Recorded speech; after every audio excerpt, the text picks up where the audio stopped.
vamos a cambiar el tema de lo que venimos tratando, vamos a pasar de lo político a lo económico. Y yo les decía en los programas anteriores, en esta semana, que estamos teniendo datos ya oficiales del crecimiento de la economía en abril. Hay datos importantes que quisiéramos también destacar. No todo es malo, ni todo tiene que ver con el andar de algunos personajes políticos. Hemos invitado a esta hora del programa a la economista Fiorella Molinelli. Ella es economista de la Pontificia Universidad Católica del Perú, magíster en Economía y Políticas Públicas por el Instituto Torcuato de Di Tella de Argentina, y es doctora en Gobierno y Políticas Públicas por el Instituto de Gobierno de la Universidad San Martín de Porres. Bienvenida, Fiorella, gracias por estar con nosotros. No, a ti, Gloria, muchas gracias por la invitación y por permitirnos compartir este importante estudio que ha hecho la Sociedad Peruana de Hidrocarburos. Efectivamente, tú como directora ejecutiva de Impulsa Consulting, que es una consultora de la Sociedad Peruana de Hidrocarburos, en realidad hablemos de la Sociedad Peruana de Hidrocarburos, para centrarnos un poquito en el tema que vamos a tratar a continuación. La sociedad es jovencita, ¿no es así?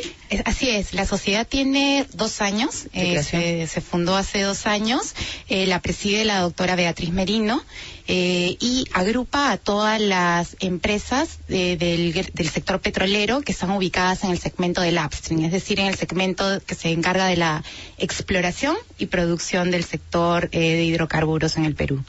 ¿Qué tendrían que saber los oyentes sobre el trabajo que ustedes hacen y también sobre la proyección que tienen hacia el país? Mira, este estudio que tengo acá y que ahora te lo voy a dejar para compartirlo con ustedes y con tu radioaudiencia, lo que hace es recoger cifras interesantes respecto al aporte de este sector al país, cifras que antes no se tenían consolidadas. Por ejemplo, este sector hace una recopilación de qué es lo que ha pasado en el sector de hidrocarburos en los últimos 50 años. Y lo que hemos podido apreciar es que este consumo de petróleo se ha incrementado. O sea, el consumo de petróleo sigue creciendo, es la principal fuente de energía motora.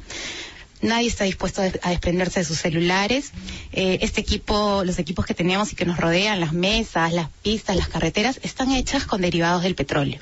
Entonces, el petróleo es un insumo esencial para lograr alcanzar una mayor competitividad en la economía, para la producción para la industria, para la generación eléctrica, para el transporte. Y hay una relación directa entre aumento en este sector y el desarrollo económico de un país. Así es, y lo importante acá es que no hay energía que la haya sustituido, ¿no? A veces tenemos,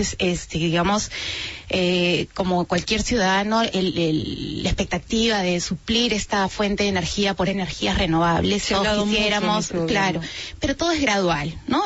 Hasta ahora no hay fuente de energía que haya logrado sustituir lo que el petróleo genera en una economía, ¿no? Desde el asfalto de las carreteras, desde los insumos químicos para la industria, la generación eléctrica se hace con la fuente que proviene del petróleo, del gas, ¿no? Del gas natural. Y los derivados del petróleo, ¿no? Que provienen de los líquidos de gas natural y del petróleo mismo. ¿Y qué cifras o indicadores puedes compartir con nosotros que reflejen este aporte del sector hidrocarburos en nuestro país? Este informe nos ha dejado bastantes satisfacciones para el sector en la medida en que el aporte fiscal que deja es bastante importante. ¿Qué significa eso en términos cuantitativos? Este sector ha aportado en los últimos 5 años 10 veces más en términos de regalía que el sector minero. ¿En qué tiempo has hecho el estudio? ¿De qué año? Este estudio recoge los últimos 8 años, en algunos, en materia de regalías, de canon y de impuestos. Se ha evaluado los últimos entre 8 y 10 años, dependiendo de la disponibilidad, desde el 2013 hacia atrás, ¿no? Ah, correcto. Y lo que también se ha podido apreciar, por ejemplo, es en materia tributaria, respecto al impuesto a la renta, de cada 100 soles que recauda el fisco por impuesto a la renta de tercera categoría, o sea, la recaudación proveniente de las empresas, de cada 100 soles, 9 soles provienen del sector hidrocarburos. En materia de canon, mayoritario, está por encima del sector construcción, del sector pesca, del sector saneamiento.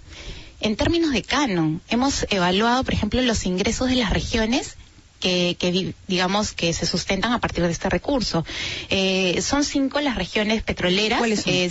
Loreto, Ucayali, Piura, Tumbes, déjame ver y me he olvidado por aquí de alguna, y Huánuco. ¿no? Son 5 las regiones y el gas de Camisea, que proviene del Cusco. Estas regiones, digamos, cuando analizamos sus presupuestos, los ingresos corrientes de las regiones para el desarrollo de obras públicas, obras de infraestructura, los presupuestos están constituidos a partir de aproximadamente el 60% de los recursos provenientes del canon, en promedio, ¿no? Hay regiones como Piura o Tumbes que dependen casi en su totalidad del recurso del canon, ¿no? Si estas 5 regiones, son 5 de un listado mayor, pero estas son las 5 regiones que han tenido un crecimiento importante del sector hidrocarburos. Ahora bien, el país atraviesa por unos momentos bastante difíciles derivados de toda esta protesta que ha habido en el sur del país, en la provincia de Islay, por un proyecto que todavía no se está ejecutando, que tiene que comenzar a ejecutarse si así lo permitieran la situación a partir del 2016-2017, aunque se va a retrasar. Pero el desarrollo económico del país depende fundamentalmente del desarrollo de estos sectores. Y el sector de hidrocarburos es fundamental. ¿Qué hubiese pasado con estas regiones si no hubiesen tenido el desarrollo del sector de hidrocarburos? Esa es una pregunta importantísima, porque lo que tiene que entender la gente es para qué se usan estos recursos. O sea, no solamente cuánto significan en términos de ingresos para las regiones, sino esos ingresos en qué se pueden traducir.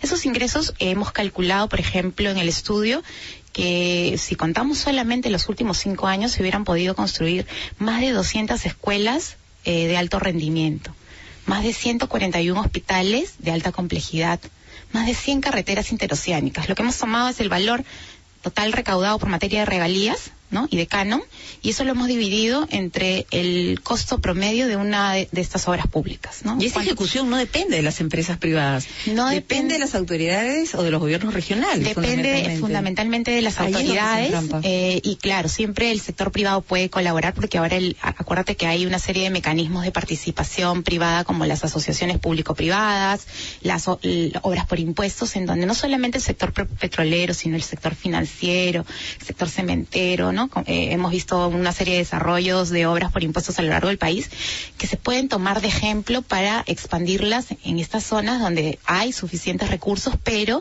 donde las capacidades de gestión todavía no están desarrolladas como para desarrollar obras de gran envergadura, ¿no? A veces digamos, se construyen pequeñas carreteras, se subsanan pequeñas vías, se reparan algunos colegios, pero no se hace la obra que impacta a la región. Y después nos enteramos de casos de corrupción. Y a veces de obras también que debieron ser realizadas y no fueron realizadas por una serie de Y eso es importante porque eso quiere decir que necesitamos como país un plan, ¿no? Un plan coherente, un plan que esté articulado, en donde la población sepa que va primero. Va primero el hospital, la escuela. Yo no puedo construir, por ejemplo, si acá tengo el terreno agrícola, no se me va a ocurrir, digamos, construir la carretera al otro lado de la región, sino que tengo que articular los proyectos para darle impulso al desarrollo, digamos, en escala de esta productividad, ¿no? En meses recientes nos enteramos que la presidenta de la Sociedad Peruana de Hidrocarburos, la doctora Beatriz Merino, estaba manteniendo reuniones con el gobierno del presidente Humala para poder, haciéndole un pedido, ¿no?, a fin de implementar medidas para incentivar las inversiones locales en el sector hidrocarburos. ¿Cómo marchan estas negociaciones? El gobierno ha estado bastante dispuesto a escuchar. En este caso, la ministra Rosa María Ortiz ha tenido alguna reunión con la Sociedad Peruana de Hidrocarburos, con la doctora Merino, y le ha pedido que le alcance cuáles son las propuestas que podrían ayudar a recoger la preocupación de este sector y a canalizar esas posibles soluciones, ¿no? Se han hablado desde temas tributarios, ¿no? Tributarios como por ejemplo la exoneración de la devolución anticipada del IGB, ¿no? Para sectores, por ejemplo, en donde se requiere darle un impulso como es la exploración.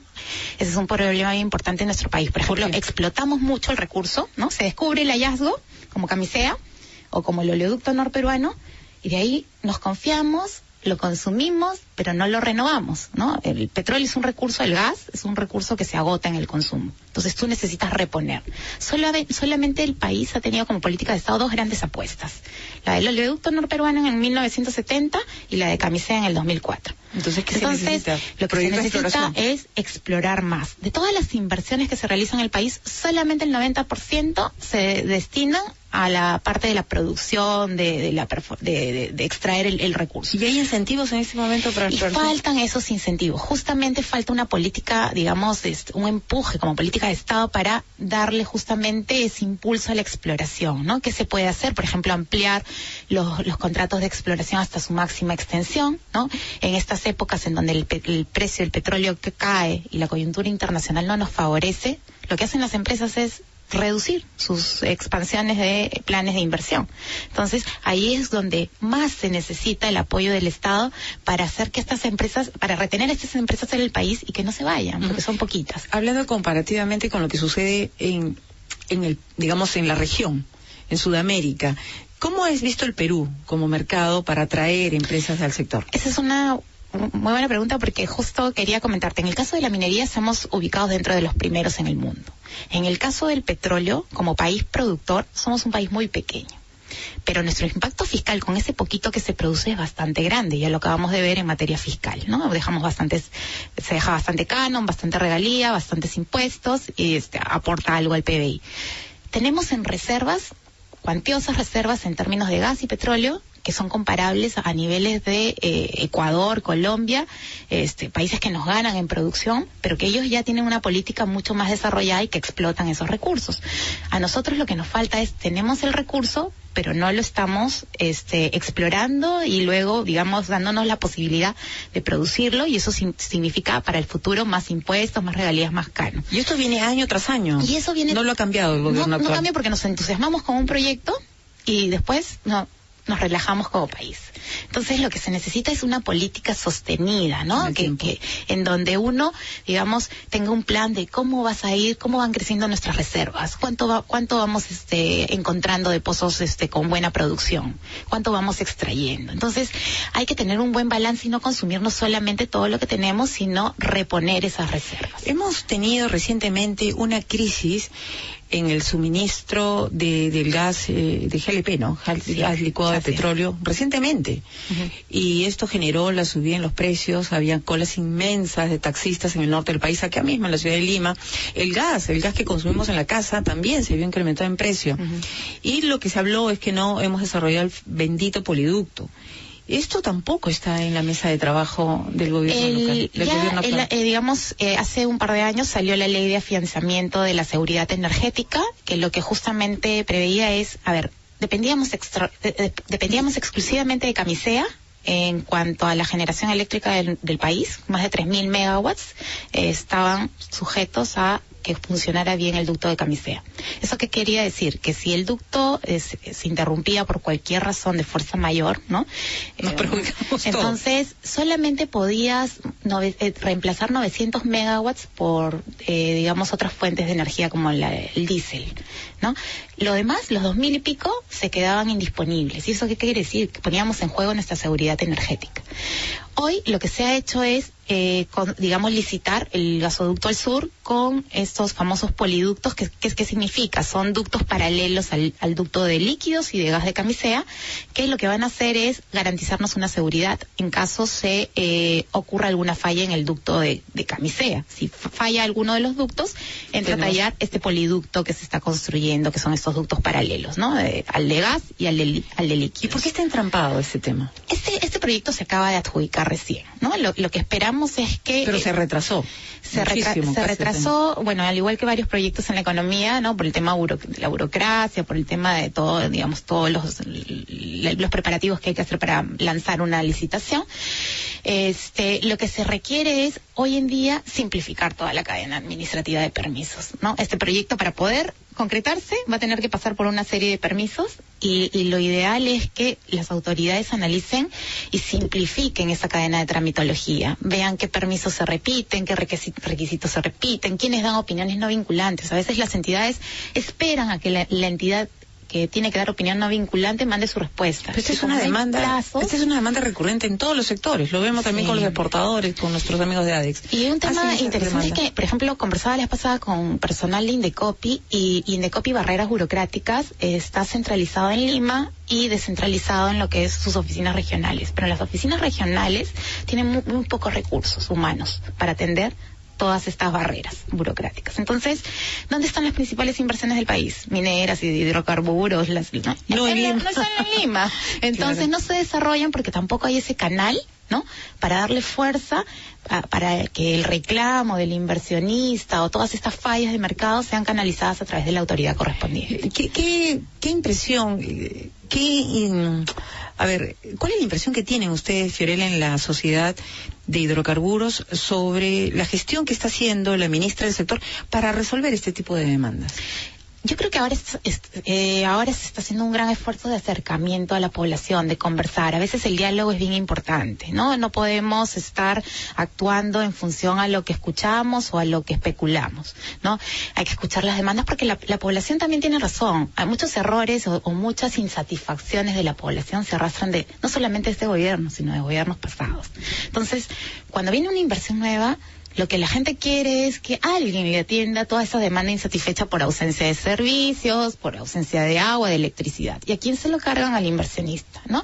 Entonces, el Estado, ¿qué lección tiene que sacar de todo esto, no? Para el próximo gobierno que entra, sobre todo. Yo me tengo que anticipar como gobierno y ver cuáles van a ser mis obras emblemáticas para los próximos 5 años, ¿no? Una visión de futuro, ¿no? Claro, un planeamiento estratégico. Y si yo apunto a estas obras, a estas regiones, tengo que sensibilizar y comunicarme bien con esa población y llevarle los servicios que necesitan. Comenzar a poner postas, comenzar a poner hospitales, comenzar a poner escuelas.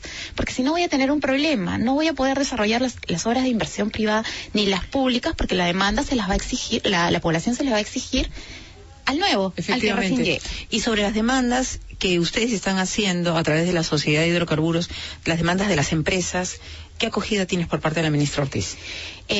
Bueno, ella ha escuchado muy atenta, ¿no? Y ha ofrecido analizar, ¿no? Hasta donde entiendo, ha ofrecido analizar las propuestas que se le han alcanzado, que como te digo, pasan desde temas tributarios, el tema de las regalías, ¿no? Pero los tiempos corren, ¿no? ¿Cómo negocias regalías? Tenemos lotes que ahorita están venciendo, y cómo negocias regalías.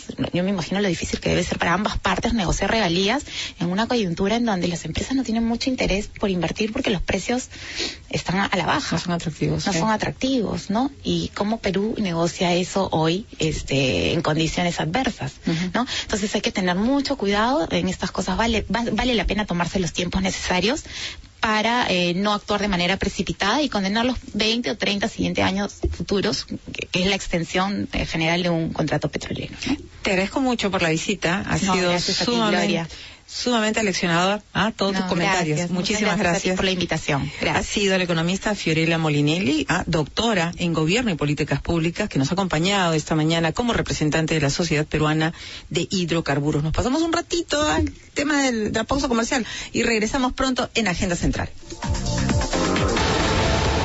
Sam.